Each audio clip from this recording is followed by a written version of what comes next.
Selamat malam pemirsa, saya Lucinta Kuya akan mengabarkan kepada Anda. Berita hari ini akan dikupas setajam bedog. Sebuah Sebuah truk terguling di pemukiman warga dikarenakan sang supir melihat kuntilanak. Oke pemirsa, di sini aing mengabarkan langsung di tempat kejadian sebuah kecelakaan mobil tiguling di jalan ting aing teu nyaho jeung mung nyaho deh. Oke, langsung aja kita tanyakan langsung kepada supirnya. Bapak teh saha? Abdi salah. Sanes panami bapak saha? Wios teu kedah trauma Pak Wios. Mungkin ini teh cobaan dari Tuhan kepada bapak nu seueur dosana. Mohon nami abdi Abdul salah.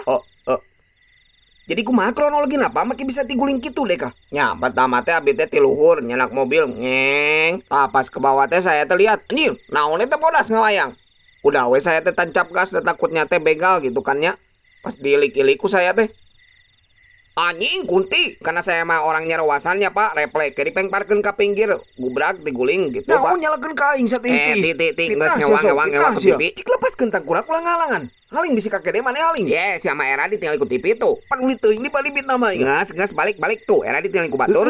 Lepaskeun atuh. Punten senal.